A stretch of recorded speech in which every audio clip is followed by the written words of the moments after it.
One at a time, don't push. 3 tables had been set up at the entrance of the government office. 2 clerks seated at each, pens in hand, recording the names of scholars who came to sign up. Miwon wore a broad smile through all of it. Ever since settling the shape of the propaganda bureau with King Yin, he'd felt a weight lift entirely off his chest.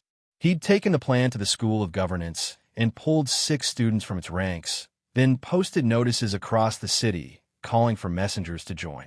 At the same time, following King Yin's own instruction, he'd gone back to Lufu to secure a room in the county government offices across all 7 prefectures of Yinzhou to serve as local publicity outposts. Though the propaganda bureau answered directly to the palace, it wasn't entirely separate from the regular government either. The two would cooperate on certain local publicity matters going forward. The newspaper office he still meant to establish, along with the messenger corps overseeing publicity more broadly, would remain squarely under King Yan's own direct authority regardless. Carry on here, you two. I'm off to Jinlin Pond to inspect the newspaper office. Miwon wore his official robes today, head held high. As a palace official now, he felt the weight of keeping up appearances properly. Alongside recruiting messengers, he'd also requested a storefront near Jinlin Pond for the newspaper office, a property that had once belonged to a wealthy family in Yin County. He hadn't much cared about the exact location himself, and would have settled for anywhere convenient. But King Yin had specifically designated this particular storefront for him. The implication was plain enough. Beyond its publicity function, the newspaper office was also, in its own right, a business. Naturally, it belonged somewhere with real foot traffic. Arriving at Jinlin Pond, he found a newspaper office sitting directly across from a hot pot restaurant. The signboard was already hung, for gilded characters reading Yinzhou Gazette. Stepping inside, he found tables, chairs, and decorative scrollwork already arranged. Once the staff arrived, the office could open for business immediately. Genuinely pleased, he found himself already turning over how to lay out the very first edition. These past weeks, he'd gone in and out of the palace often enough discussing all this with King Yin directly, and yet he still felt a flutter of nerves. Newspapers had never existed in Dasong before, and since King Yin had entrusted this to him personally, he meant to make a real showing of it. To see this gazette become something no household in Dasong could imagine doing without. At the palace, meanwhile, while Miwon busied himself with the propaganda bureau's affairs, an unremarkable carriage drew up outside. A man in a black robe dismounted and was led inside. "Governor, please this way. His Highness is already waiting in the reception hall," Sulai said. The man in black pulled back his hood, Mahan. Having received King Yin's secret invitation, he'd traveled to Yinqing undercover, his movements carefully concealed. "Lead the way," Mahan said, following behind Sulai. Before long, the two reached the reception hall, where Zhao Su already waited. At the sight of him, Mahan quickened his pace. "Mahan greets your Highness." "No need for ceremony." Zhao Su looked him over. Since taking up his post as governor of Sizhou, much of Mahan's earlier immaturity had worn away, replaced by something steadier. That shift likely owed something to the upheavals the Ma family had weathered these past months. Hardship, as the saying went, tended to age a man quickly. Zhao Su gestured him to a seat opposite his own, and had a maid bring tea. "Your Highness summoned me here in secret this time. There must be something of real weight to discuss," Mahan said directly, taking up his cup. Between the Ma family's frequent cooperation with King Yin these past months, the two of them had grown familiar enough that there was little need for careful preamble between them. Zhao Su nodded, and, preferring directness himself, said, "Are you aware of the marriage arrangement that came out of the peace negotiations?" That same negotiation, after all, had seen the court abandon the Ma family entirely. Qinzhou and Yongzhou now stood as Beatty's own pleasure ground. "You'll also know, then, that Do Wei and Time Yuda deliberately chose a negotiator specifically to humiliate me," Zhao Su went on. "I do. It left me deeply unsettled at the time, though my own standing meant little in that room, truly." He trailed off with a sigh. "I don't fault you for it. Even I couldn't have stopped that negotiation." But after the insult Do Wei and Beatty dealt me together, I have no intention of simply letting this marriage proceed unchallenged, Zhao Su said, setting his teacup down with a heavy thud. He paused, then added, which is why I wanted Ma family's help, to intercept the wedding procession and take the bride back. Mahan's hand jerked, nearly spilling his tea onto the floor. Your Highness, if Beatty takes offense at this, their armies could return in force. The throne would be furious, and the court would come after us both. Zhao Su laughed at that. If Mule Hongjin genuinely meant to keep fighting Desong as a whole, he'd never have bothered negotiating peace with the court in the first place, and turned his full attention on me instead. I can promise you this. Even if we take the bride back, Beatty will have no choice but to swallow the loss in silence. He'd never believed for a moment in Beatty's supposed talk of turning swords into jade. If an enemy started reasoning with you diplomatically, it generally meant they'd been forced into a corner with no better option left. A truly capable emperor would never have agreed to this peace at all, and if he had, he'd have squeezed every possible advantage from the terms in the process. He had no intention of following Zhao Heng's example, appeasing an enemy blindly while chasing nothing but his own comfort. Of course, history had its share of strange exceptions to that logic. The late Qing's war with France came to mind. The Qing court had, by any real measure, won that conflict on the field and had still signed away rights and ceded territory in the aftermath regardless. Something occurred to Mahan just then. Beatty's peace with the Desong court had specifically excluded King Yen, which meant King Yen and Beatty remained, functionally, still at war. The northern expedition hadn't truly ended. It had simply paused along the northwestern front, its focus shifting entirely to Yenzhou instead. Seen that way, King Yen intercepting this marriage made perfect sense. If Beatty already meant to kill King Yen regardless, what difference did one more provocation make? And King Yan's reasoning had woken something in him besides. Beatty had always carried itself with arrogance.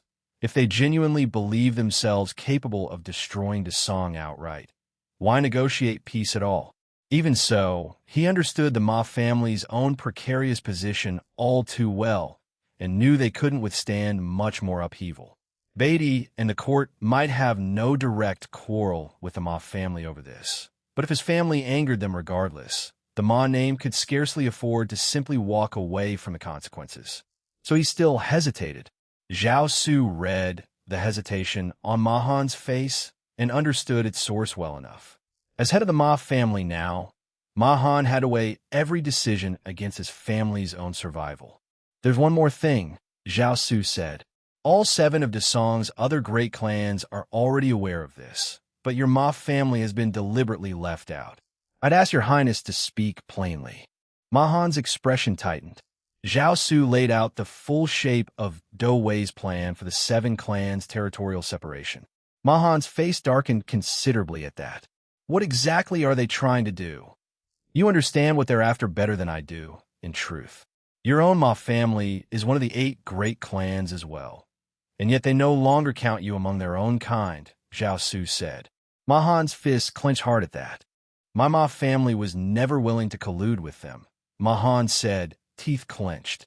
Besides, the Dou family murdered my father.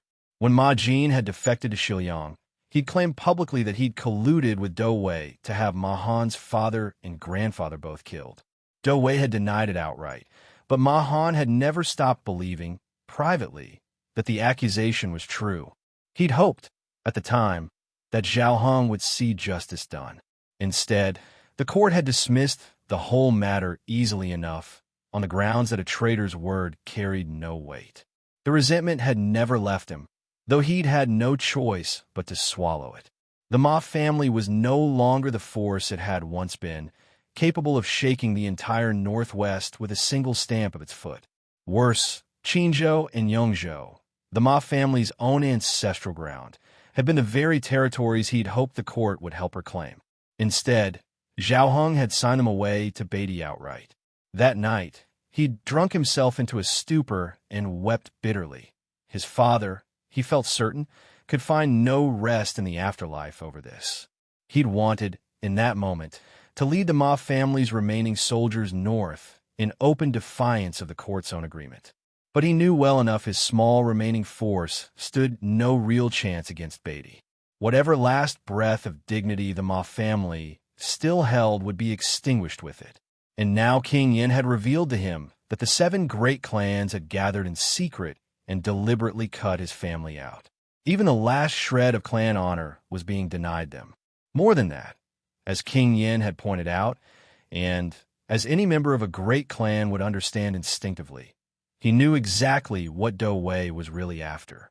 The Ma family had once dominated 3 full provinces, then extended its reach into Jinzhou, and even begun stretching tendrils toward Yinzhou, all of it in service of expanding the family's own sphere of influence.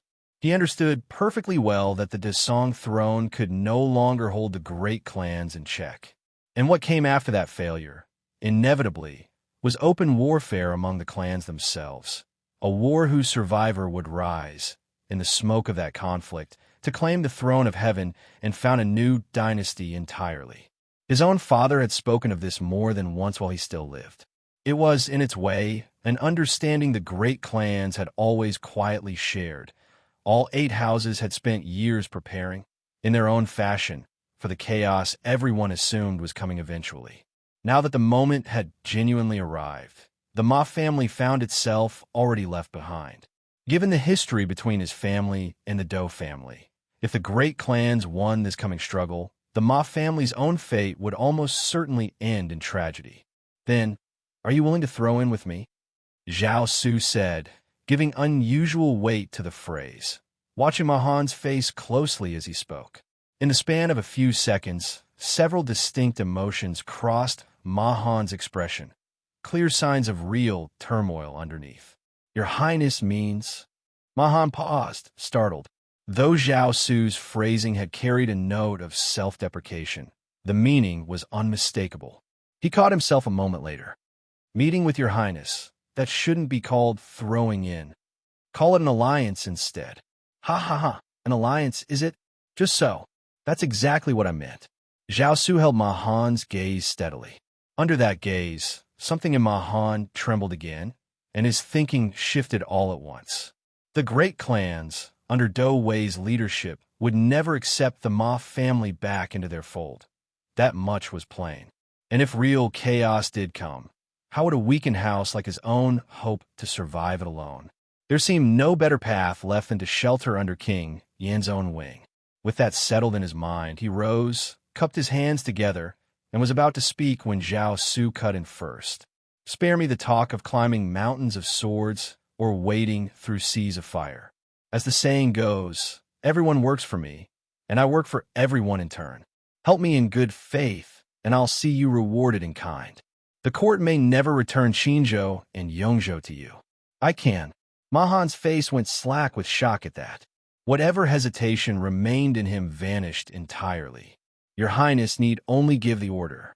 My Ma family will do everything in its power. Zhao Su gave a small nod. What existed between himself and the Ma family now wasn't quite an alliance in the formal sense. It ran deeper than that. A true bond wasn't a document signed and sealed, but genuine sincerity held between 2 parties.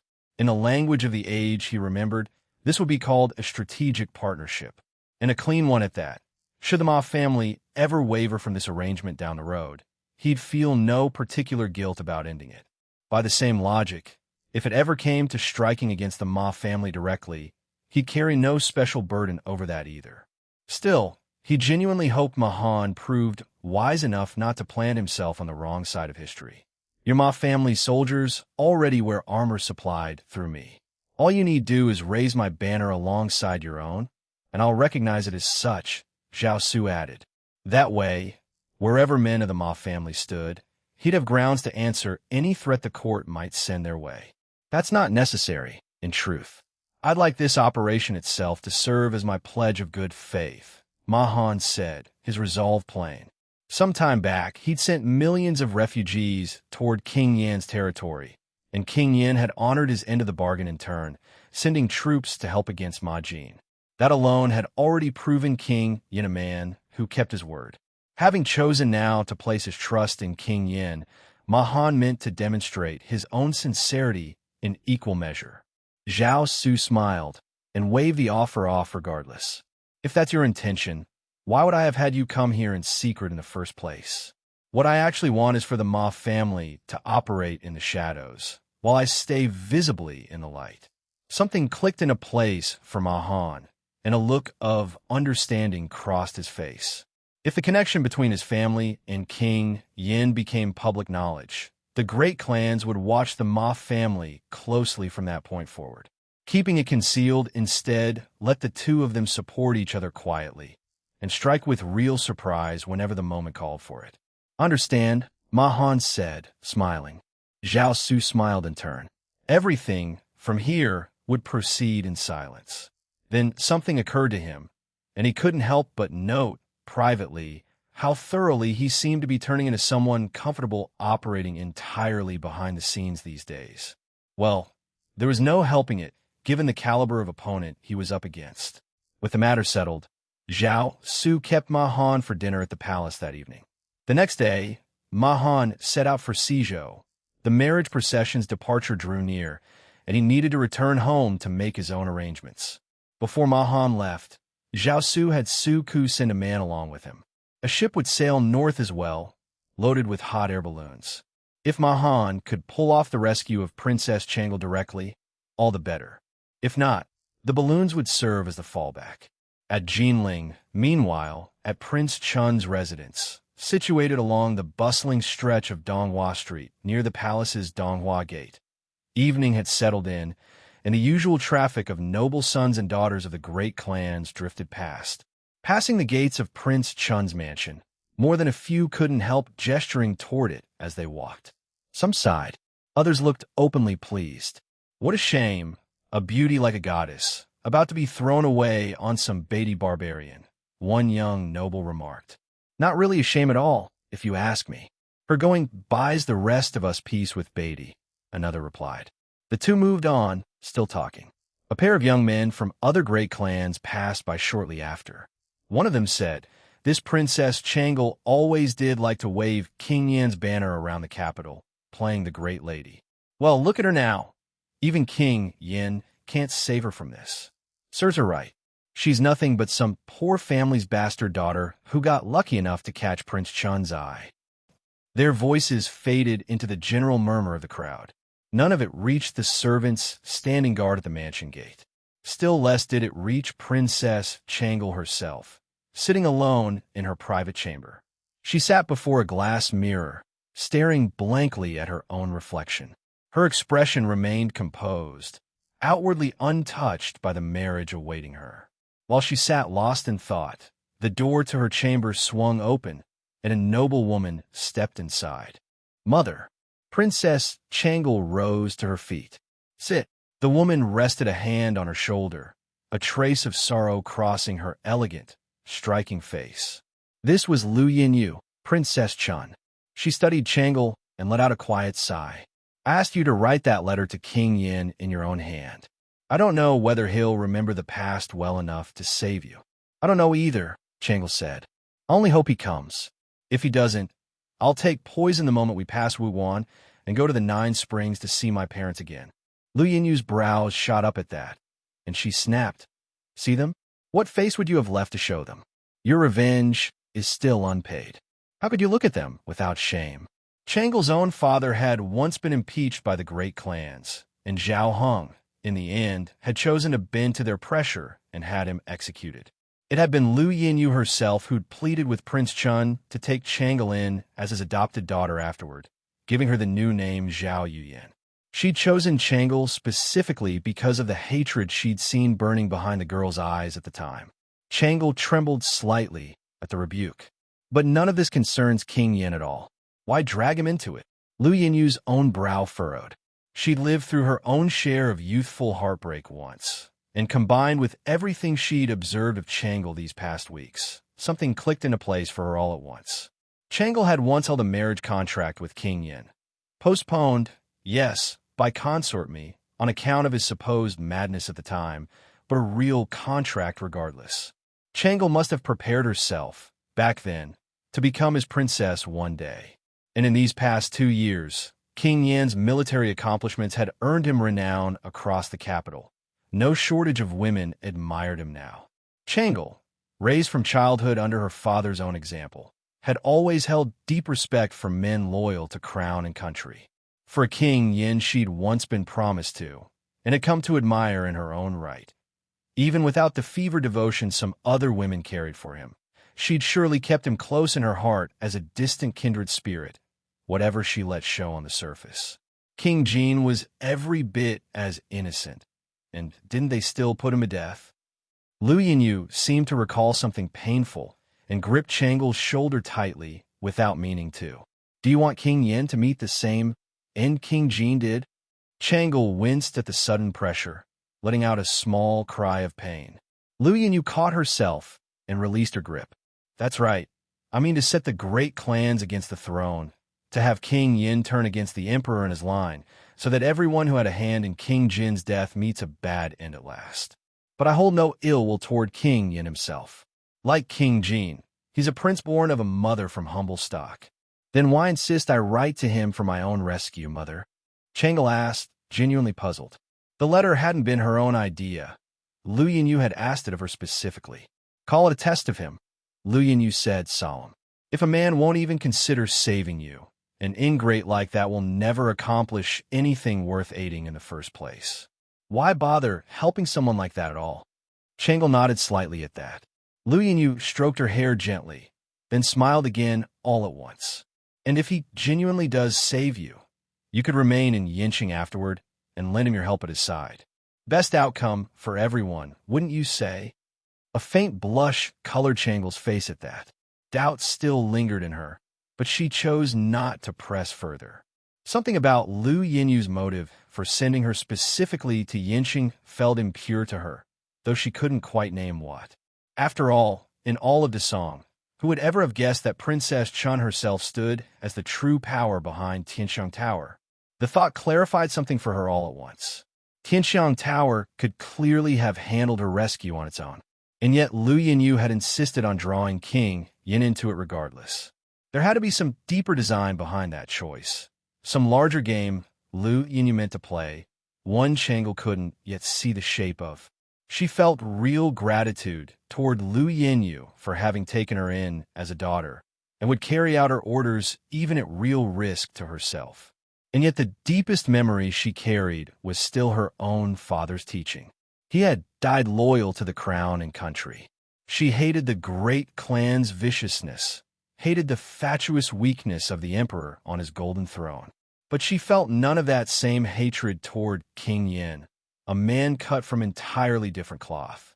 As her father had once taught her, men of true loyalty deserved to be protected, even at the cost of one's own life. Mother, I understand. I'll do whatever is needed, Changle said, offering reassurance. Liu Yinyu brightened at once. That's my daughter. After a few more words, she rose and left the chamber. Back in her own quarters, her expression turned cold at once. Cold as a glacier that had never once thawed across 1,000 years. A cascade of memories flickered behind her eyes. Joy, grief, despair, each crossing her face in turn before vanishing again. Something occurred to her, and she turned to a woman in gray standing nearby. Are you certain the third prince is Do Wei's own bastard son? Certain, my lady, though it seems one other person has already seen through it as well, the woman said. Liu Yinyu let out a soft laugh. Do Wei believes he's the only one who knows the third prince isn't truly Zhao Heng's son. How laughably naive. His Do family is doomed already. However weak Zhao Hong may be, even he won't be able to swallow this once it surfaces. War among the clans is already unavoidable. Shall we release the information now? The woman asked. Liu Yinyu waved a hand. No, the moment hasn't come yet. We wait until the timing, the ground, and the people all align. Every last one of those who had a hand in King Jin's death will find there's nowhere left to run. The woman nodded firmly. At Yinqing, Zhao Su would have been utterly stunned to learn that the seemingly harmless Princess Chun stood behind Tianxiang Tower's every move. But for now, he knew nothing of it. nor did he know that other forces entirely were tangled up in the rescue of Princess Changle. At present, he was reading a letter, one Zhou he had just sent along. The letter described how they deliberately let a single Woofing Island warship slip past their patrols. That ship had made landfall at Ningjing Garrison, and from there other vessels had converged with it at Anqing Port, where several men in clothing entirely unlike Beatty's own had joined Alamba. Zhao Su guessed these were the same pirates who'd traveled to treat with Beatty directly, and Zhou Yi's ships had also spotted the Goryeo Navy massing at that same port. At the letter's end, Zhou Yi speculated that the Woofing pirates had likely struck a bargain with Beatty against the Black Shark pirates, and that Beatty, in turn, had leaned on Goryeo to lend its navy to the effort. Humph. Throwing an egg against a stone. Zhao Su sneered, reading it over again. The telescopes he'd equipped Zhou Yi's fleet would let them watch the enemy from well beyond the enemy's own field of view, a genuine edge in anticipating whatever move came next. Woofing Island and Beatty likely believed, right now, that their alliance had come together smoothly and that the Black Shark pirates' destruction was close at hand. They had no idea their own movements had already been seen. Turning the thought over, Zhao Su rose and studied the map on his wall and settled on a decision: strike first. Before the enemy's forces could fully converge, break them apart one at a time. And there was Goryeo to settle besides, a nation that had thrown its full weight behind Beatty's earlier southern campaign. He'd already marked that debt down for repayment. This was the moment to have Zhou Yi teach them a proper lesson. With that decided, he issued the order to Zhou Yi at once. 2 days later, at Leading County, Zhou Yi received King Yan's military order. A grin spread across his face, and he boarded his flagship without delay. "General, how do we fight this one?" On deck, 9 ship captains crowded around Zhou Yi, questions coming from every direction. These past weeks, the fleet had split its time between ferrying craftsmen, cannon, and some men out to Chrysanthemum Island and running regular patrols off Yinzhou's coast, all while keeping close watch on both Lijuan's wharf and Woofing Island itself. 3 ships remained on that surveillance duty even now. His Highness's order is to strike first, destroy every one of their warships before they can converge, and give them no chance at a decisive battle on their own terms, Zhou Yi said, holding up King Yan's written order for the captains to see. Woofing Island had first surfaced at the Han family's own docks, and now it had turned up in Goryeo as well. There was no mistaking it. They meant to combine all 3 forces and overwhelm the fleet through sheer numbers. With His Highness's order in hand, consider it done. We've put up with them long enough. Let's show them exactly what we're capable of. Gong Ing pumped a fist. Woofing Island had struck the shipyards twice already, aiming to destroy their warships outright. But those ships were every captain's own lifeblood, and none of them had forgotten Woofing Island's crimes. They'd been waiting for the chance to settle that account properly. They'd originally planned to deal with Goryeo first, requesting King Yan's authorization to move against the Woofing pirates directly. Instead, the Woofing pirates had come knocking on their own door first. Beyond Woofing Island itself, the Han family had twice sheltered their sworn enemy Yuan Li, and now stood allied with Woofing Island on top of it, practically inviting Yinzhou's enmity outright. As for Beatty, its determination to seize Yinzhou by whatever means needed no further explanation. In short, all 3 of these parties had made themselves Yinzhou's enemy, and this time there would be no holding back. That's right. Let's make them cry for their mothers. The other captains echoed the sentiment, spirits running high. Zhou Yi swept his gaze across them, his own blood rising to match. Like every one of them, he carried this grievance far too long. Before King Yan's arrival in Yinzhou, all 7 counties had lived under the shadow of the Yuan family and the local wealthy clans, lives worth less than a dog's. When King Yan first reached Yin County, the Zhang, Du, and Huang families had bullied him at every turn. Once those 3 had finally fallen, the Yuan family had moved in to suppress them all over again. After that, the great clans, the imperial court, and Beatty had each taken their turn pressing down on Yinzhou, none of them willing to let its people live in peace. And yet, Through King Yan's wisdom and strength, they'd survived each trial in turn. Now the Yuan family had been driven from Yinzhou entirely. During the northern expedition, Beatty's own eastern front had collapsed outright, forcing them to sue for peace and pull their forces back to Ningjing garrison to focus everything on Yinzhou instead. In the span of that time, Yinzhou had shifted from pure defense to a genuine mix of offense and defense both. And now King Yan's order this time cut straight to the point, summed up in a single word: fight. As for exactly how, King Yan had left that entirely in Zhou Yi's hands. All he'd asked for was one outcome: the total destruction of every enemy aligned against the Black Shark pirates, starting with dominance over Yinzhou's own eastern waters. With that in mind, Zhou Yi spread a chart across the table. One King Yin had given him personally, marked with latitude and longitude lines and the position of every island across Yinzhou's eastern sea, extending as far as Goryeo and Dongying to the east and Izhou to the south. Our original plan was to strike Anseong port in Goryeo first, Zhou Yi said. The captains fell silent at once, listening closely as he laid out the battle plan.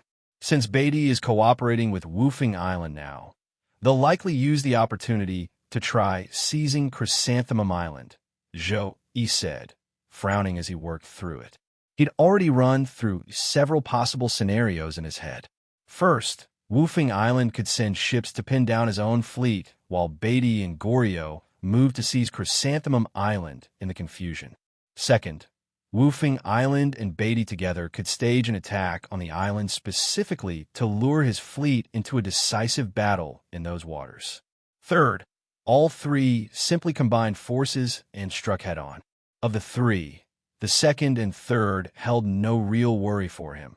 He had no fear of meeting Wufeng Island head-on. His concern was the first scenario specifically. Right now, he commanded only 12 warships. Splitting that force would badly weaken the fleet's overall firepower. Against Goryeo's navy alone, that risk would be manageable. Against Wufeng Island's pirates, though real caution was warranted, by King Yan's own intelligence, Wufeng Island's ships carried cannon of their own.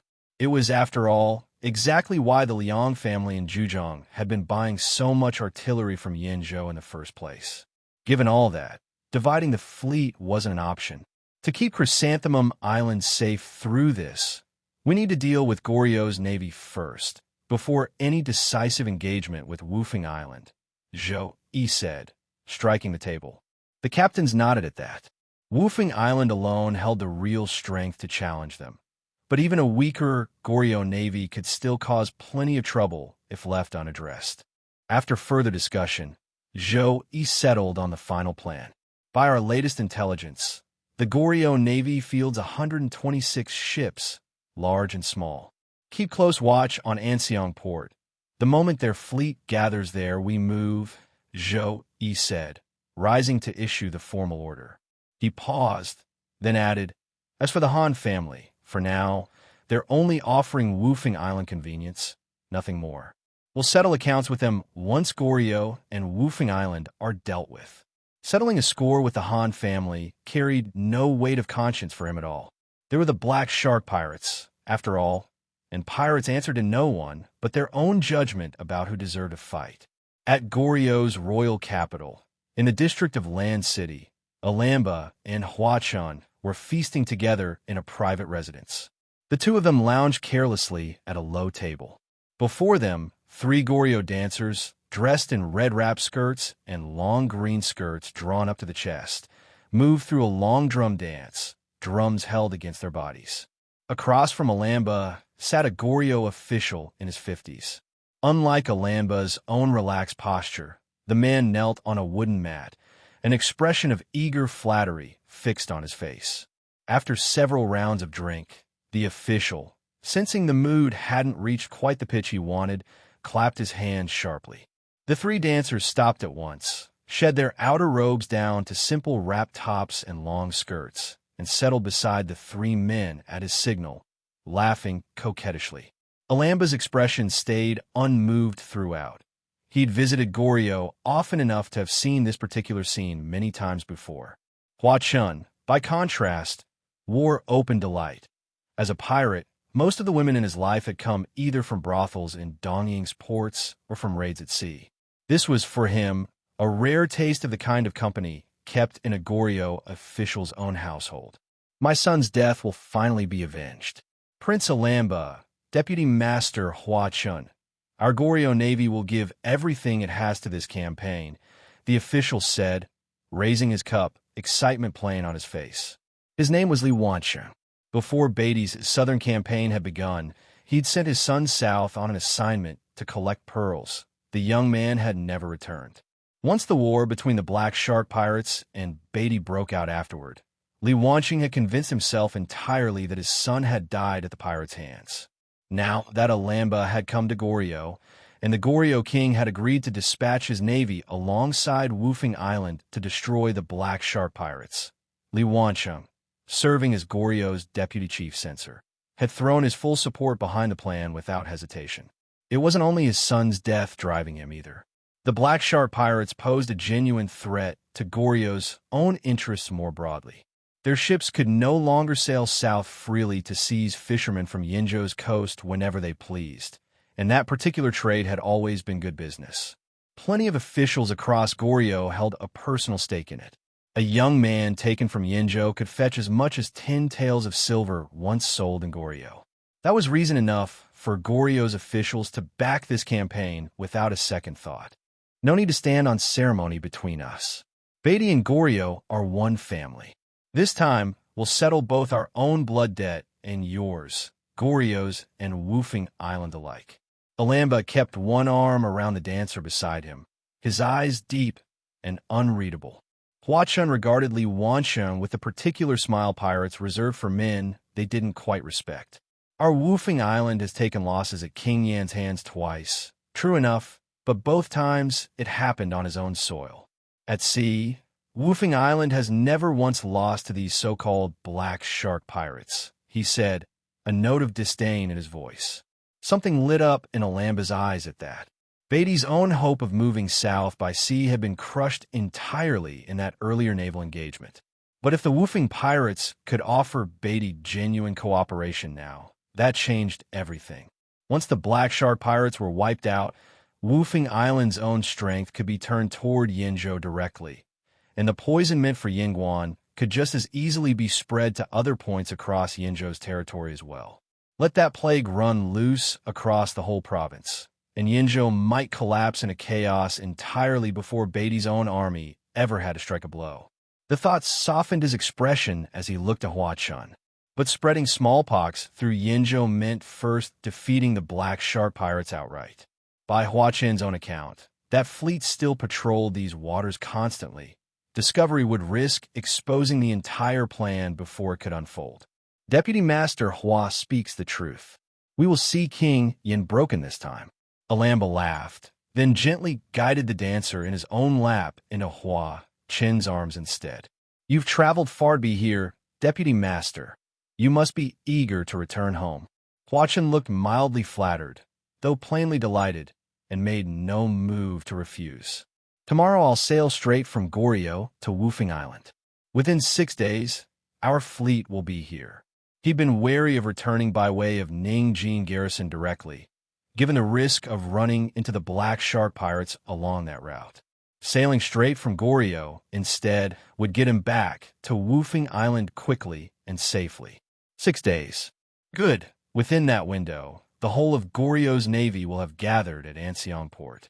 The moment you arrive, we'll move together against Chrysanthemum Island, Alamba said. Hua Chun nodded. This matched exactly the plan he'd already agreed with Alamba. Once the Woofing fleet arrived, they'd anchor first at Licheng Port to resupply, then join with the Yuan family's own Desong warships before sailing together for Liaoting Harbor in Yinzhou.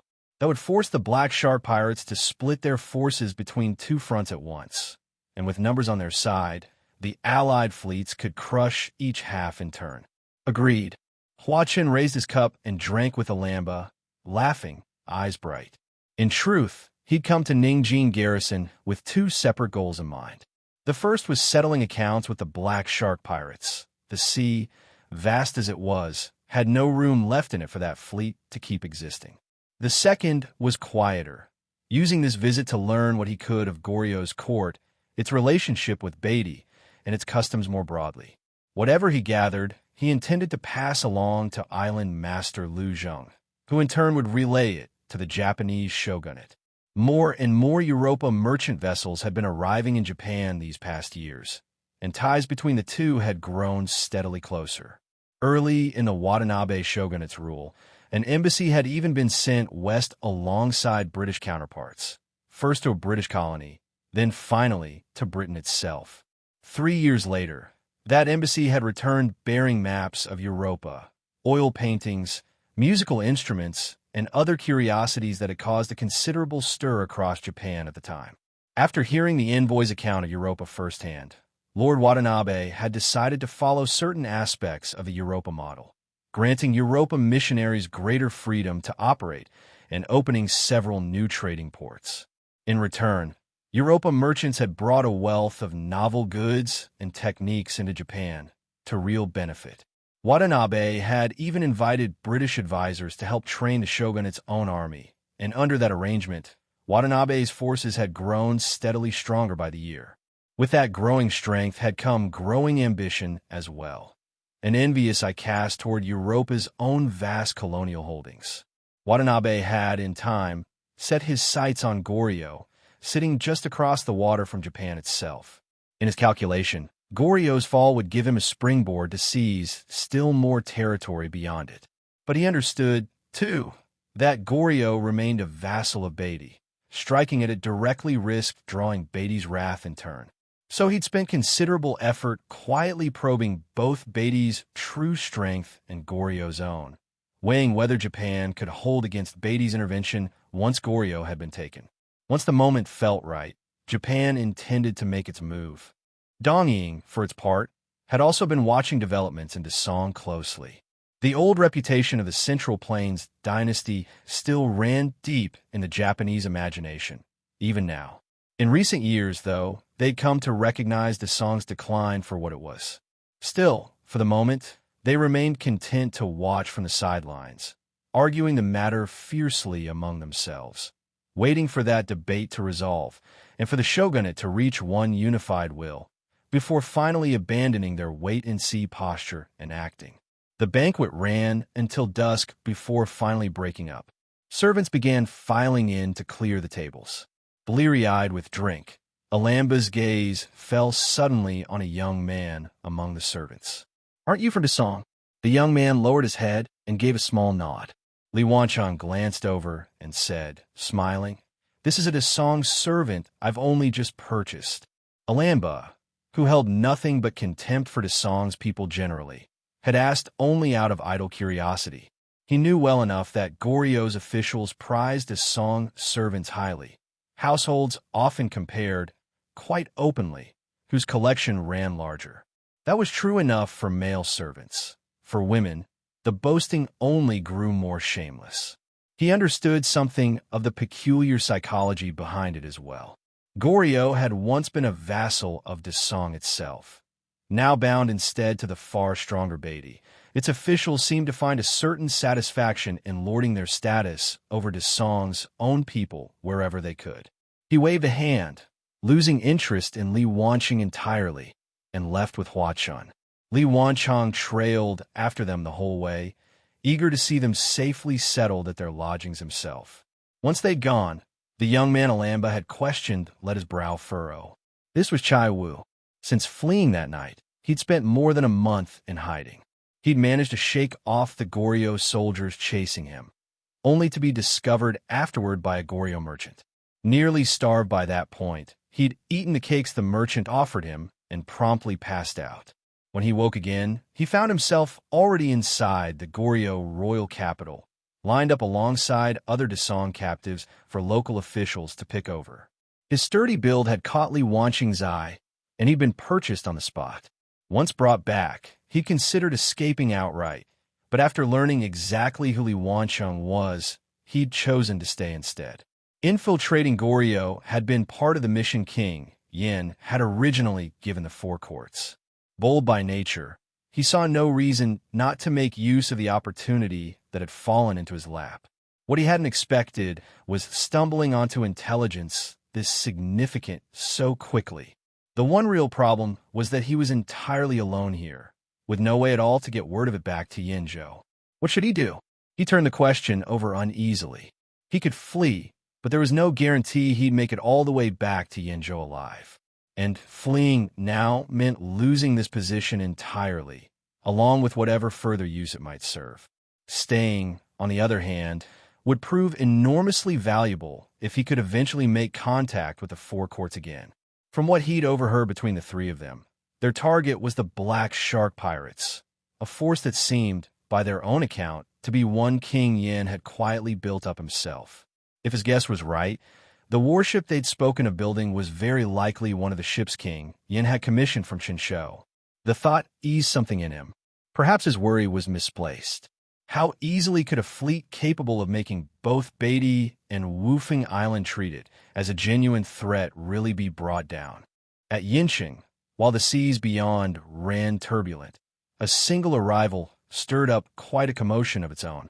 That day at noon, Zhao Su had just finished a lecture at the Science and Technology Academy and was heading back to the palace when a guard from the city gate hurried up with word. Yang Feng had arrived at the south gate. He turned his horse at once and rode there directly. General Yang, this is truly a disgrace. A disgrace. A simple, unadorned carriage stood parked outside the gate. An elderly man, hair and beard both gone white, stood beside it, with a gentle-faced young woman at his side and a refined, silver-templed man in his 50s standing a short distance off. His Highness King Yin. Yang Feng turned at the announcement. He recognized King Yin at once, though his last real impression of the man had been from the years everyone had believed him mad. Seeing him now, composed and clear-eyed, caught him briefly off guard. Then he remembered himself and bowed. Yang Feng, a man of no rank now, greets His Highness King Yin. He turned to the young woman beside him. Su, pay your respects to His Highness. The young woman stepped forward and offered her own bow. Yang Su, a commoner, greets His Highness King Yin. General Yang, this heat rose in Zhao Su's face, as though Yang Feng had struck him across the cheek with his own words. The bow itself troubled him not at all. As a prince of the realm, that courtesy was simply his due. What genuinely stung was hearing Yang Feng call himself a man of no rank, and Yang Su a mere commoner.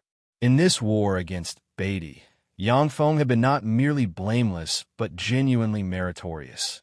And yet here he stood, stripped of title and reduced to this. In Zhao Su's own judgment, that outcome reflected nothing but the throne's own failure. As a member of the royal family himself, he felt the shame of it keenly. There's no need for that, General Yang. To me, you will always carry the title Duke of Yi. Now that you've reached Yinqing, this king will see to your care personally, and you may live here without worry. If anything troubles you, come to me directly, at any time, Zhao Su said. Yang Feng studied him carefully and gave a slow nod. He'd heard plenty, back in the capital, of Zhao Su's accomplishments here in Yinzhou. Seeing him now in person, King Yin carried himself with genuine warmth and approachability. Recalling everything Zhao Su had achieved on the battlefield, his admiration only deepened. But he was a disgraced man now, and had no wish to drag King Yin's own name through the mud alongside his, giving the gossips back in the capital fresh material to chew on. Your Highness's kindness is more than a commoner deserves. In truth, all these years of campaigning have left me worn through, body and spirit both. I only wish for a quiet life now. I hope your Highness will grant me that much, Yang Feng said. Zhao Su had originally intended for Yang Feng to live in real comfort at Yinqing, cared for properly for whatever years remained to him. Since Yang Feng had asked otherwise, he chose not to press the matter. I've never cared for forcing anyone's hand. Since the old general asks it this way, I'll honor the request. But know this, if difficulty ever finds you, come to the palace. I may not be able to shield you at court, but within my own fief, I can at least see that you live free and unburdened, Zhao Su said. In all his time in Desong, only two generals had ever earned his genuine admiration, the late General Amo and Yang Feng. Both were, in the truest sense, pillars the realm couldn't afford to lose. And yet, as the old saying went, a fine horse rarely finds a worthy rider in time. Both had met with tragedy in the end regardless. "Thank you, Your Highness." Yang Feng let out a breath of relief. As far as he was concerned, King Yin owed him nothing at all, and he had no wish to become a burden to him now. Something occurred to him then, and he turned to the refined, middle-aged man. "Doctor, sure. Didn't you have something to say to His Highness along the way here? Why the silence now?" Zhao Su turned his attention to the man, whom Yang Feng had identified as an imperial physician. The man broke into an immediate smile at being addressed. While Zhao Hong had still been visiting Yenzhou, Zhao Su had deliberately claimed his old illness hadn't fully healed, meaning to unsettle him. Zhao Hong had promised at the time to send a court physician to attend him, though Zhao Su had never actually expected the man to arrive. This humble physician, Shi Jingui, greets His Highness King Yin. Shi Jingui stepped forward, his manner neither obsequious nor cold. Zhao Su nodded. Anyone Zhao Hong would spare to send this far would naturally be one of the imperial hospital's lesser talents. And since Zhao Su had no actual illness requiring treatment, keeping a personal physician idle at his side would be a waste of the man's skill. Go to the Yinqing Medical Clinic and find Dr. Hu. Stay under his direction for now, Zhao Su said. Yes, Your Highness, Shi Jingui answered. Just as Yang Feng had said, the man had indeed spoken of King Yin often during the journey, though his interest had always run toward King Yan's rumored medical secrets rather than his military accomplishments. That curiosity, it seemed, was the one thing keeping him from feeling entirely at a loss over being sent to Yenzhou at all. Zhao Su nodded, then stepped aside and gestured Yang Feng through the gate. After a second offer of a proper residence was politely declined as well, Zhao Su returned to the palace, content to let Yang Feng settle himself somewhere in Yinqing of his own choosing. His safety, at least, was never in question within the city. So General Yang has arrived, and old General Yang's granddaughter, Yang Susu, has come with him? Wanner asked, pouring tea for Zhao Su in his chambers. Zhao Su nodded. What a pity, Wanner said, in a tone Zhao Su couldn't quite place. He glanced at her. Pity for what? If General Yang still held the title of Duke of Yi, Yang Susu would very likely have become one of Your Highness's own consorts by now, Wanner said. Didn't your mother mention this once, in one of her letters? Zhao Su had been too absorbed in the war to give the matter any thought at the time, and had genuinely forgotten it entirely. Wanner's mention brought it back to him now, along with the memory of Yang Susu's face at the gate. Red lips, even white teeth, a soft oval face, skin like cream, a gentle and easy manner about her. One marriage contract broken off, and one nearly made that never was. Zhao Su shook his head, faintly rueful. One, of course, was Princess Changle. The other, Yang Susu. If Consort Mi continued trying to arrange a match for him now, she'd likely have no choice but to draw from the great clans directly, and even facing death, he had no intention of accepting a bride from that quarter. Better to remain alone entirely.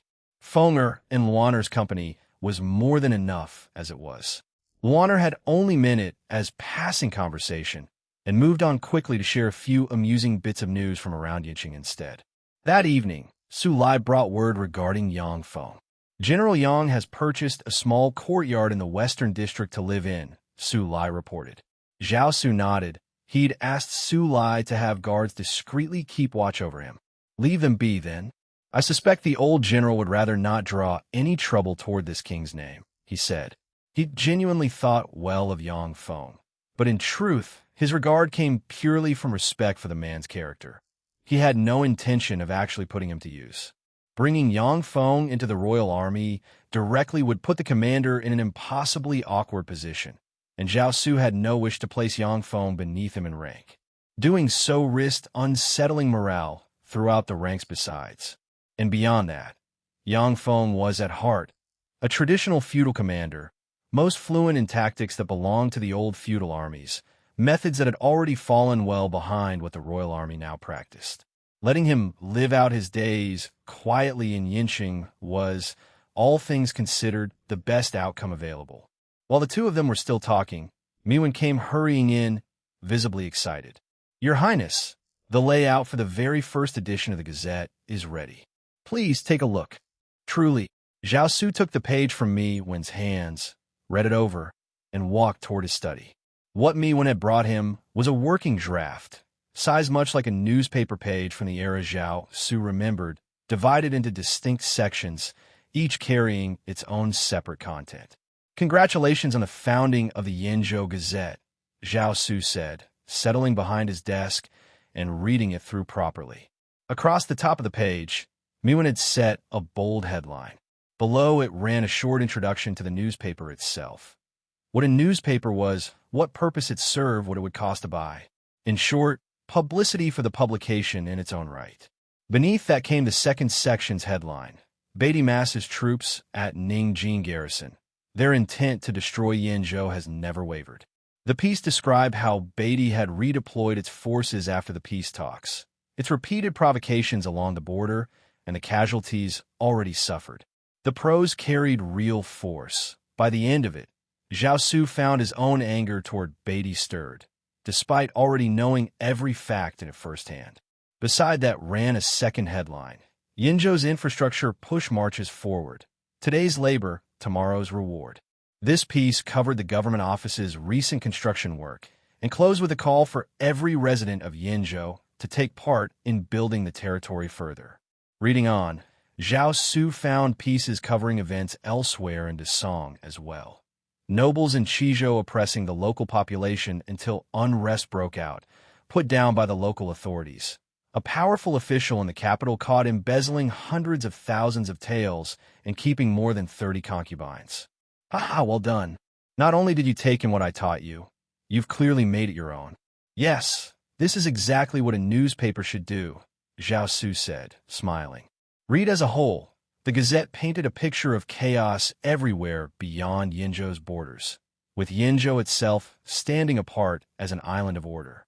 That contrast was, in itself, a quiet form of persuasion. Readers would come away with an instinctive sense that Yinzhou stood above the rest, and their own loyalty to it would deepen without them quite realizing why. And crucially, Miwin hadn't fabricated a single item. Every story was something that had genuinely happened. He'd simply gathered word of it and set it into print. Thank you for the praise, Your Highness.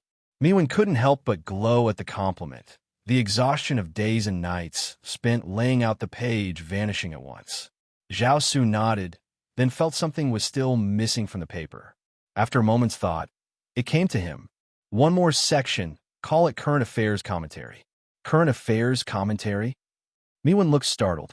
Beyond spreading news, the Gazette should also serve as a check on wrongdoing.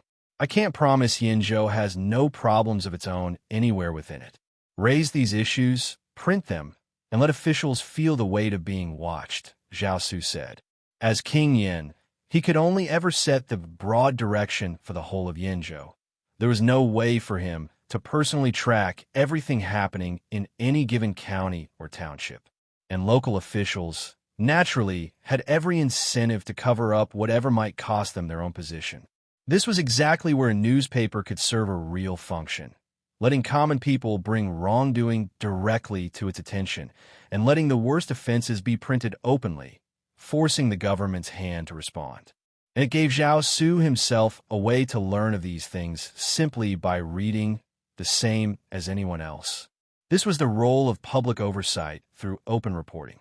I worry this might offend a great many officials, Miwin said, scratching his head. Zhao Su gave him a hard look. If you're afraid of it, I'll find someone who isn't. Every man had his own interests, and men at different levels of standing had different interests to protect. Miwin, now an official himself, naturally shared some of that same instinct towards self-preservation as the rest of the bureaucracy. In the old feudal dynasties, scholars, officials, and the emperor together had ruled the realm, with the common people counting for little in that arrangement. If Yinzhou simply followed that same old road, all of Zhao Su's own efforts would eventually run to waste, and the people's loyalty would erode along with it. As the official in charge, don't worry, Your Highness, Miwon will never bring you shame, Miwon said, striking his own chest. Zhao Su nodded. That's the right attitude. But I'll be watching your work closely regardless. If you prove unequal to the task, I'll replace you without hesitation. Yes, Your Highness. Miwon ducked his head slightly. Then he added, one more thing, Your Highness. A daily edition seems too frequent. A great deal of material simply won't be ready to compile in time. Publishing every 3 days would suit us better. Zhao Su considered it and agreed. Information still traveled slowly in this era. Publishing too often risked running out of real material to fill the pages. Start with every 3 days, then adjust as circumstances demand, Zhao Su said. The two of them talked a while longer, and Miwon took the finished front page and left. Before he departed, Zhao Su added a single inscribed line to the page himself, a mark of prestige for the paper, and, not incidentally, a fine bit of promotion in having King Yan's own hand appear on it. Once he'd left the palace, Miwon went straight to the printing workshop and handed the page over for reproduction. The next day, 500 copies arrived at the newspaper office. Miwon had already arranged for street sellers to distribute them. Newspapers in hand, they fanned out across Yinqing, calling out as they went. Yinzhou's very first newspaper, inscribed personally by King Yan. Only 500 copies. Once they're gone, they're gone. The cry drew attention from passers-by almost immediately. A merchant stopped one of the sellers. What exactly is a newspaper? Let me see. A newspaper. Paper that reports on the affairs of the world. Here you are. The seller handed one over. The merchant took it and was hooked at once. It covered the crisis Yinzhou faced, policies already in effect, and others soon to come. Even business news, which workshop had changed hands, which new shop had opened, whose breakfast stall offered the best value in town. He read through it entirely absorbed, standing stock still in the middle of the road, oblivious to the foot traffic flowing around him, until the seller finally pried it back out of his hands. 10 copper coins a copy, the seller said, palm out. That cheap. The merchant fished out the coins at once, then squatted right there at the roadside to keep reading. Other sellers were making similar sales all across the city at the same time. The paper itself cost next to nothing and carried a genuine wealth of information. Anyone who recognized good value wasn't about to pass it up. Before long, people all over noticed the same odd sight repeating itself. Someone standing in a street or alley, a single sheet of paper in hand, thoroughly absorbed. By the time all 500 copies had sold, word of the Gazette had already begun spreading through those first 500 readers. Within the hour, people were showing up at the newspaper office itself, asking whether any copies remained, friends and relatives of the original buyers, hoping to borrow a read. But borrowing never quite matched the satisfaction of reading one's own copy at leisure. And besides, having borrowed once, it would feel awkward to ask again the next time an issue came out. Hearing all this, Miwon was overjoyed and had the printing workshop run off 1,000 more copies at once. Off the southern waters, near Anseong port, as word of the Gazette was only just beginning to spread back in Yinqing. Zhou, he led his fleet into position near the harbor. They would wait there. The deep blue ocean rolled in slow swells beneath a sky just as blue, golden sunlight scattering across the water like schools of drifting goldfish. After 5 straight days of careful watching, the scout ship assigned to reconnaissance finally confirmed it. The Goryeo Navy had gathered at Anseong port. At the time, Zhou Yi's main fleet sat roughly 100 miles out from the harbor. He hadn't underestimated the enemy enough to bring his ships in any closer than that. The Goryeo Navy had, in truth, kept up regular patrols of its own coastal waters this whole time, but their reach couldn't match his own visual advantage. Long before their patrol ships ever drew near, his own vessels had already slipped away to watch from elsewhere. To be thorough, he'd also sent ships to check the other ports along Goryeo's coast, confirming the Goryeo fleet hadn't scattered there instead. Only once he'd ruled that out did he commit his full attention to Anseong port specifically. Just as he'd expected, Beatty meant to strike toward Chrysanthemum Island. General, the scout ship's back.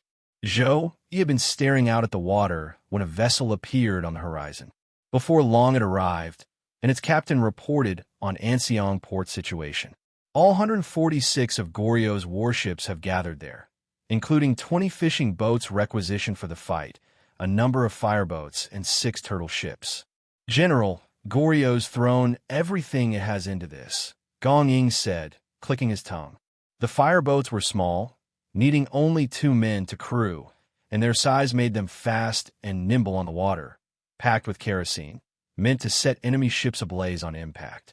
The turtle ships, meanwhile, were ramming vessels shaped like their namesake, fitted at the bow with a solid, dragon-headed impact point capable of punching straight through an enemy hull with enough force behind the collision. Goryo still has some real resources behind it, it seems, Zhou Yi said, frowning. Their reconnaissance had only been able to track Goryo's coastal vessels. Anything moored further up the inland rivers had stayed out of sight until now, which explained the sudden appearance of the extra fishing boats, fireboats, and turtle ships alongside the coastal fleet already spotted.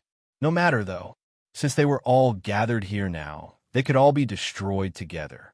Turtle ships, fireboats, whatever else they've brought, none of it amounts to more than chickens and dogs standing in front of us. Let them sleep soundly tonight. We strike Anseong port at dawn tomorrow, Zhou Yi ordered. This campaign against Beatty had already shown him firsthand what the gap in technology actually meant in practice.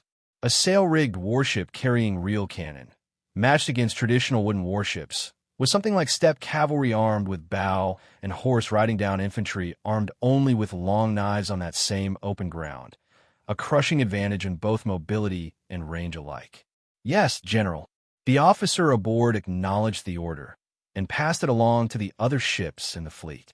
At Anseong port, Gao Jingyao was going over the plan to attack Chrysanthemum Island with his naval officers.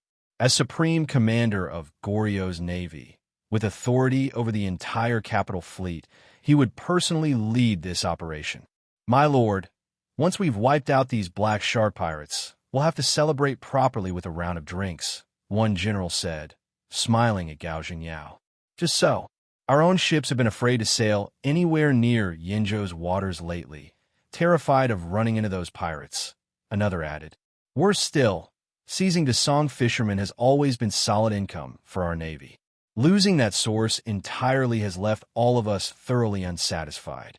Exactly why we need to seize this chance and crush these upstart pirates once and for all. Do that, and the whole stretch of sea from Yinzhou to Goryo belongs to us again. The officers traded remarks back and forth, every one of them nursing real grievance against the black shark pirates' hold on the waters near Yinzhou, and every one of them brimming with confidence in this new alliance with Wufeng Island. As sailors themselves, they knew Wufeng Island's reputation well. Even the Liang family's own navy, said to be Dasong's strongest, didn't dare confront Wufeng Island directly. How could this newly formed black shark fleet possibly stand against them? Gao Jingyao's eyes narrowed at the thought of the rich profits Dasong fishermen had always represented, profits he'd controlled personally. Like the rest of his officers, he carried plenty of anger toward the black shark pirates in his own right. I hear the black shark pirates have sent a good number of people out to Chrysanthemum Island. We'll take them this time to make up for our recent losses, Gao Jingyao said coldly. The officers broke into laughter at that, as if they could already picture silver flowing back into their own pockets. Any sign of the black shark warships themselves? Gao Jingyao asked, returning to the capital's word. My lord, no trace of them nearby, though a Goryo fisherman reported spotting a warship heading toward Dongying. Might have been one of theirs, the first officer answered. Gao Jingyao relaxed at that. It meant the black shark pirates had no idea their plan existed at all. This time, success was all but guaranteed. Tomorrow morning, we sail for Chrysanthemum Island. The Wufeng Island fleet should be arriving shortly as well, Gao Jingyao ordered. Yes, Commander. The Goryo officers answered as one, and each returned to their posts. The Goryo officers settled in for what they expected to be a good night's rest, ahead of a second push against Chrysanthemum Island. But at dawn the next morning, right alongside the crowing of roosters, a sound like rolling thunder tore through the quiet. Gao Zhengyao had been sleeping soundly in his quarters near the port. He shot upright and rushed outside. Flashes of fire lit the dark water again and again in the pale, early light, each followed a moment later by a deep, rolling boom. Though winter had passed and spring had come, a cold sweat broke out across his whole body regardless. Black Shark Pirates. The name surfaced in his mind at once. My lord, we're under attack. A naval officer came running, panic plain on his face, not even pausing to don his armor. Get every soldier aboard ship and fighting now, Gao Zhengyao shouted. Yes, my lord. The officer sprinted back toward the temporary camp, rousing the naval troops toward their ships. Judging by the spread of the flashes across the water, the Black Shark warships had already encircled the port entirely. Doing nothing would mean losing every ship to destruction regardless. Fighting back, desperate as it was, at least offered some sliver of hope. After all, they still outnumbered the enemy in raw ship count. Fire! There's a fire! The naval officer shouted, still rousing his men, when a blaze suddenly erupted along the pier itself. One of their own fireboats had ignited early. Gao Zhengyao saw it too, and his heart lurched. The burning vessel had caught the mooring ropes tied to the dock stakes. The ropes burned through and snapped, and the blazing boat, caught by the early morning sea breeze, began drifting straight toward the rest of the moored Goryeo fleet. Boom, boom, boom. Cannon fire rolled on without pause. As the Black Shark warships lit the dark water with muzzle flash after muzzle flash, Gao Zhengyao caught sight of something else entirely. A streak of red light, arcing through the air, flying straight toward the pier. He froze. When the world was that? Ah, General, these hot shells really do the job. Out on the water, 11 warships had turned broadside toward Anseong Port's wharf. The 12th, sent off by Zhou Yi earlier, had sailed east instead, partly to mislead the Goryeo Navy about their true numbers, partly to scout the waters further out. His Highness is His Highness. He thinks of everything. Zhou Yi felt the deck tremble beneath him with each volley, the corner of his mouth curling upward. It was still the hour just before dawn in early spring, by any normal reckoning, far too dark to make out black cannonballs streaking through the night. And yet here, streaks of red light arced unmistakably toward the anchored Goryeo fleet. The reason lay in Gong Ying's hot shot. The method was simple enough. Heat an ordinary iron cannonball in a furnace until it glowed red, wrap it in slightly dampened cloth, then load it, with a wooden plug of matching diameter rammed in ahead of it, to keep the round from igniting the powder charge prematurely inside the barrel, before finally lighting the fuse. Fired this way, the glowing round only burned brighter as it tore through open air and met fresh oxygen. On impact, it did everything an ordinary shot could do to kill and maim, and set fire to anything flammable it touched afterward. The heat alone was enough to ignite even solid wood. All of this had come from King Yin himself. Seeing it work in actual combat, now, proved every word true. The one real limitation was that a cannon couldn't fire hot shot continuously. Doing so risked overheating and warping the barrel too quickly. Even with that constraint, though, it was more than enough. Mixed in among the standard rounds fired at the Goryeo fleet, more than 10 hot shells struck home with each volley, and it was those alone that had set the enemy ships ablaze. Gong Ying nodded. It was something even the other captains had come to genuinely respect. Beyond hot shot, the fleet had also been issued chain shot after the naval battle with Beatty, rounds linked by a length of chain, purpose-built to shred an enemy ship's masts. Once a mast came down, a ship lost its ability to sail with the wind at all. Beyond that, standard grape shot remained useful at close range for cutting down enemy crews directly. 4 distinct types of ammunition, now, sat ready aboard every warship in the fleet, and it was exactly this variety that would let them face down Woofing Island's pirates without fear. While the two of them talked easily, Anseong Port had already become a sea of flame, lighting up the whole harbor in flickering orange. Goryeo soldiers could be seen running up and down the shoreline in the firelight. The cannon fire never let up. Before long, a Goryeo ship attempted to break free of the flames.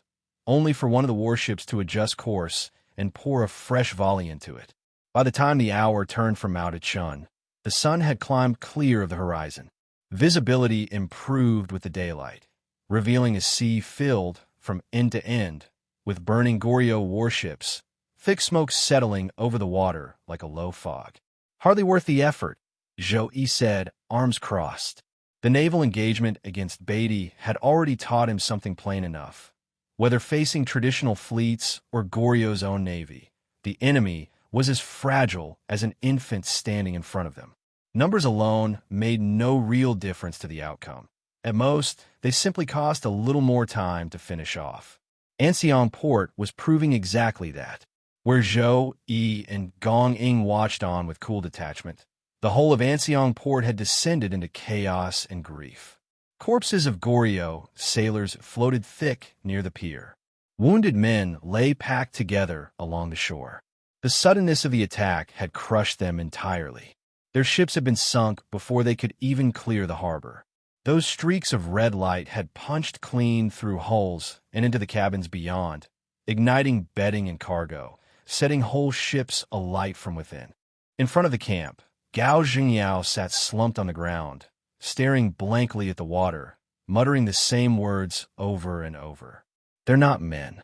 They're demons. Not men, demons. Whatever high spirits he'd carried the night before were gone entirely now, replaced with a fear that ran bone deep. When Beatty's fleet had been destroyed the same way, he'd only heard about it secondhand, surprising but distant. Now he'd lived through it himself, and the despair was real. Those massive warships, sitting untouched offshore, had left them no way to fight back at all. My lord, the Navy is finished. Everything is finished. More than a dozen Goryeo officers dropped to their knees, wailing openly. They wept for the fleet itself. Every warship Goryeo possessed, gone in a single morning. They wept, too, for themselves. A defeat this total would earn them the king's harshest punishment without question. But underneath both, what truly broke them was a deeper, more visceral fear. With the Navy gone, the waters between Goryeo and Yinzhou would belong entirely to the Black Shark pirates from here on. Woofing Island. Woofing Island. Gao Jingyao's eyes snapped open suddenly. Woofing Island will defeat them. They will. Heaven grant Woofing Island victory over the Black Shark pirates. Kill them all. The Goryeo officers cursed loudly, one after another. Gao Jingyao rose to his feet. Treat the wounded now. We haven't lost yet. Remember, Beatty and Woofing Island stand behind us still. The Goryeo Navy will be rebuilt, stronger than it ever was. The words had barely left his mouth when he noticed the Black Shark warships out on the water, turning their bows east. Something occurred to him, and he scanned the harbor from end to end.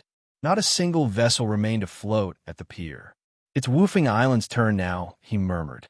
At that moment, aboard his flagship, Zhou, he had a chart spread out before him, already turning over the battle to come. This next engagement would be against the Black Shark. No, against Woofing Island itself. He didn't dare take this one lightly. Unlike Goryeo's navy, confined mostly to coastal patrols, Woofing Island's pirates ranged freely across open water, skilled hands at managing warships under any condition. Worse, their ships very likely carried cannon of their own. Underestimate them here, and arrogance alone could cost them dearly. They sailed east for half a day. The warship assigned to eastward reconnaissance came about to meet them.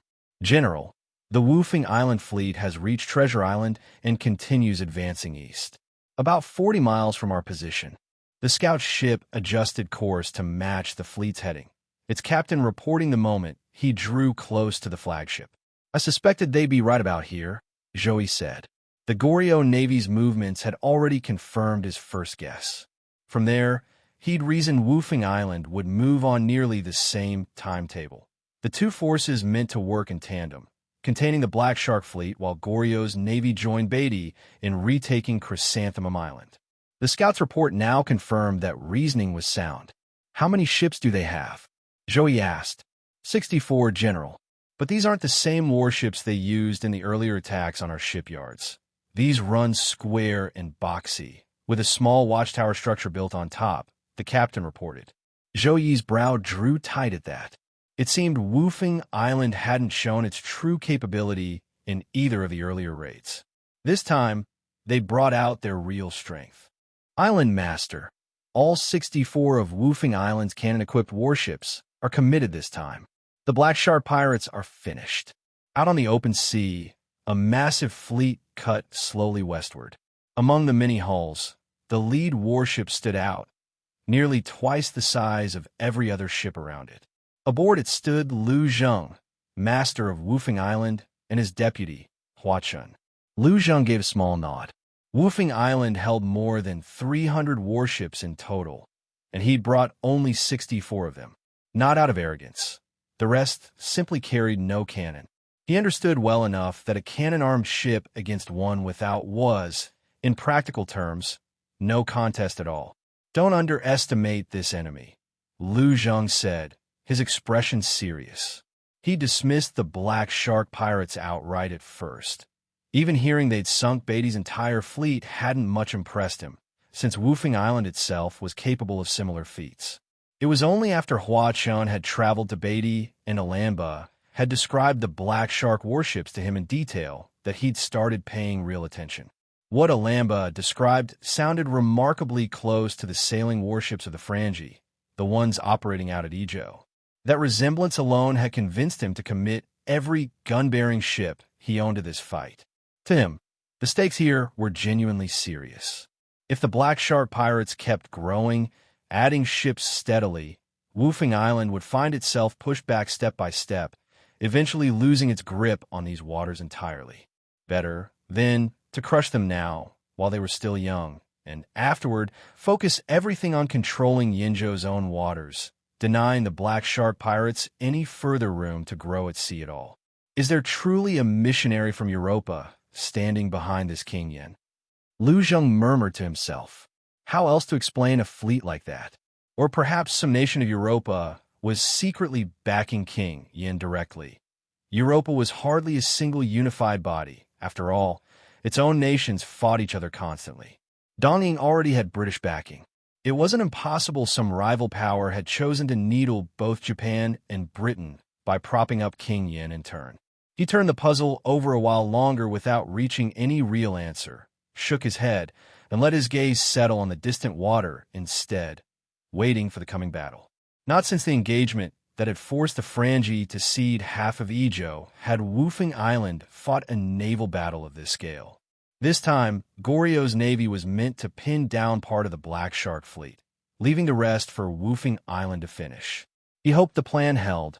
Piece by piece, the Black Shark pirates could be broken. They sailed on west for another half hour before a soldier stationed in the watchtower called out sharply. Lu Zheng looked west and spotted dark shapes gathering on the horizon. The shapes grew larger, and soon he could make out sails billowing in the wind. The Black Shark pirates are here. Something fierce flashed in Hua Chen's eyes. Allah Master, now's the moment to finish them. Flank right, outflank left, and meet them straight in the center. Lu Zheng snapped instantly into full focus, calling out orders in quick succession. Hua Chun relayed the command at once, having the crew raise 3 signal flags, their standard method for transmitting battle orders.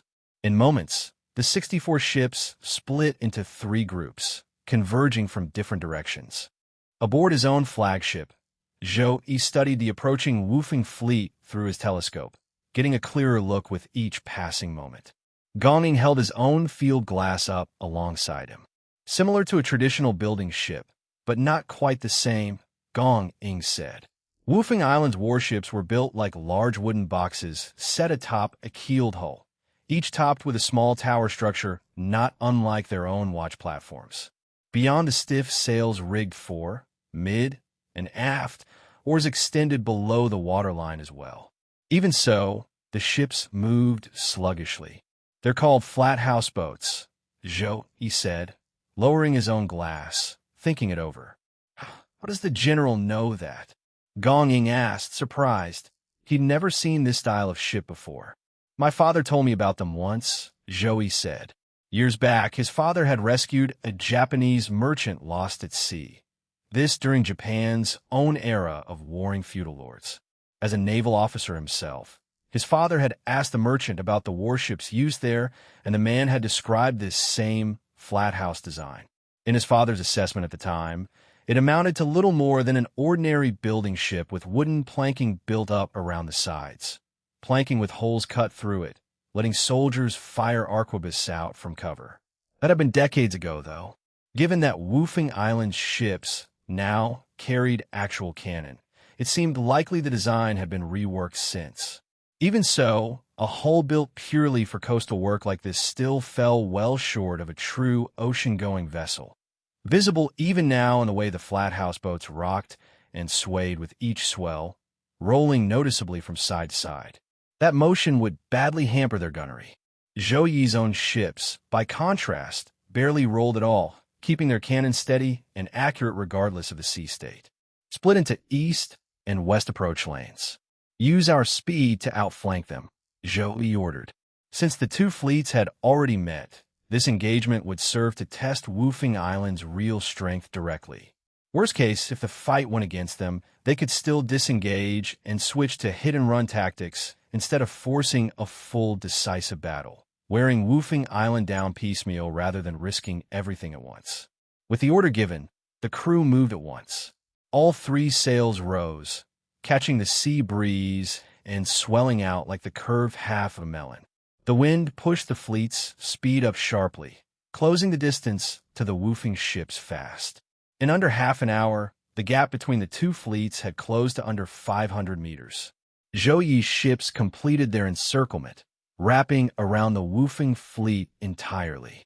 In response, Woofing Island's own ships attempted a counterflank of their own, but their slower speed only stretched their formation out further, rather than closing the trap. Prepare to open fire. With the woofing fleet successfully surrounded, Zhou Yi's warships began turning broadside. The distance kept closing, 500 meters, then 400, then 300. Boom, boom, boom. One of the woofing flat houseboats was first to open its gun ports, for cannon barrels sliding out from its side and firing. Other ships followed suit shortly after, exposing their own gun ports in turn. But with most of the fleet squeezed toward the center of their own formation by the encirclement, only the outermost ships had a clear line to fire at all. And with so few guns per hull, spaced widely apart across the fleet, the resulting volley came out thin and scattered. Still, a few rounds found their mark on Zhou Yi's own ship. Boom! One shot struck the mast directly, shaking it hard and leaving a shallow dent where it hit. Their guns carry little real power, Zhou Yi said, walking over to inspect the damage himself.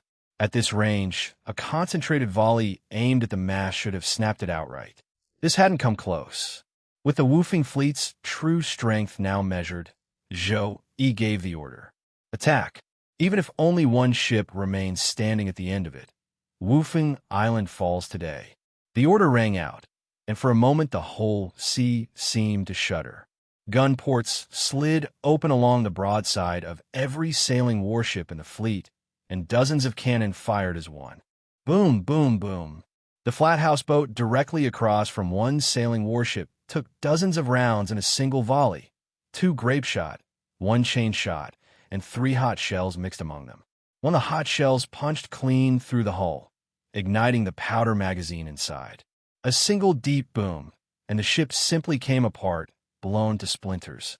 At the same moment, other flat houseboats caught by the same volley burned under hot shot, thick smoke pouring from their hulls, timbers torn open, crews cut down by grape shot at close range. Others lost their masts entirely to chain shot, sails and rigging collapsing across their decks. Damn it! Aboard the largest of the flat houseboats, Lu Zhang's face had gone pale with fury. A single volley, and 12 of his ships were already crippled. Watching the Black Shark fleet close in from both east and west, he snapped, "All ships, push east, converge on the enemy there." Caught in the middle as they were, most of his fleet couldn't bring their own guns to bear at all. Left this way, his ships would simply be picked off one by one like targets on a range. Better to abandon one flank entirely and throw everything at the other. Hua Chun relayed the order at once, having the flags raised again. The western ships pulled back to a token defensive line, while the bulk of the fleet surged east, closing in like a school of fish converging on a smaller prize. Watching from his own flagship, Zhou Yi allowed himself a cold smile and ordered his ship to full speed, slipping clean out of the pocket the woofing fleet was trying to close around it, circling instead to strike their flank yet again. Boom, boom, boom. The instant a clear firing angle presented itself, his ships opened fire once more. Still, the woofing fleet kept trying to encircle them. 3 attempts, 3 failures, 15 more ships lost in the process, before they finally gave up the effort entirely. Island Master, their ships are simply too fast. Ours can't keep pace, Hua Chun said, all the earlier confidence drained from his face, replaced now with plain fear. Even against the Frangi, whose own vessels at Ijo had reportedly been aging stock, Woofing Island had never faced a speed gap this severe. Had he known what Zhao Su himself would have thought watching this unfold, he'd have understood exactly why. The warship design he'd handed to Chun Shou represented the final refinement of sail-driven warship technology. Right at the edge of the age before steam power took over, every earlier flaw in the design already worked out. Fall back to Woofing Island. Now, Lu Zhang's face twisted with humiliation, but he made the call without hesitation. In less than half an hour, 6 of his ships had lost their masts entirely and couldn't move, 12 more burned, and 9 had already gone under. Even the ships, still theoretically fit to fight, had taken catastrophic casualties among their crews. The enemy's ships, by contrast, showed barely a scratch. Fighting on any further meant only one outcome: annihilation. I doubt we can even outrun them, Hua Chan said, watching the Black Shark ships close in. The ship he and Lu Zheng stood on, the great flagship, was far too obvious a target for the enemy to miss. Lu Zheng had clearly already anticipated the problem. Bring the other ships in close alongside us. Understanding flashed across Hua Chen's face, and he passed the order at once. Before long, 4 or 5 ships drew up tight against the flagship, pirates aboard throwing grappling hooks to lash the hulls together. Lu Zheng and Hua Chun each slipped aboard one of the ordinary flat houseboats in the confusion, and the rest of the woofing fleet scattered in every direction at once. Zhou Yi caught the pattern immediately. They're trying to slip away. He glanced at Gong Ying. You were watching that big ship closely. Find anything? Gong Ying smiled, satisfied with himself, and pointed toward one particular flat houseboat. That's where the orders were coming from. Zhou Yi nodded, pleased. With some 30 ships now scattering in every direction, chasing them all down individually wasn't realistic. Better to select the one target that actually mattered. He gave the order for the rest of the fleet to pursue freely, while he personally took the flagship after Lu Zhang's own vessel. Half an hour later, Zhou Yi's flagship drew level with it. Boom, boom, boom. Chain shot this time, and the flat houseboat's mast snapped almost immediately under the impact. Oars extended from below in a desperate attempt to keep moving, but at that crawling pace, it hardly differed from standing still. Boom, boom, boom. The shelling continued, solid shot this time. The flat houseboat, seemingly resolved to fight to the last, kept its 4 side cannons firing continuously in return. 2 more volleys, and the ship had been turned into a hollowed-out wreck, water pouring in as it began to sink. Zhou, he ordered his ship brought alongside. Is Island Master Lu aboard? Would you rather feed the fish here, or take a trip with us to Yinzhou instead? Zhou, he leaned against the boarding rail, looking down at the slowly sinking wreck below. Pirates were already spilling into the water, struggling against the waves. A few clung to the wreckage above the waterline, one of them surrounded by the others, clearly the man Zhou Yi's question was meant for. Lu Zhang's fury boiled over at the taunt, but he had no choice but to swallow it.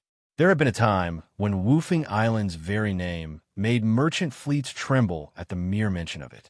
He'd never expected to end up here, undone by his own carelessness at the hands of these black shark pirates. He said nothing, only glared back coldly.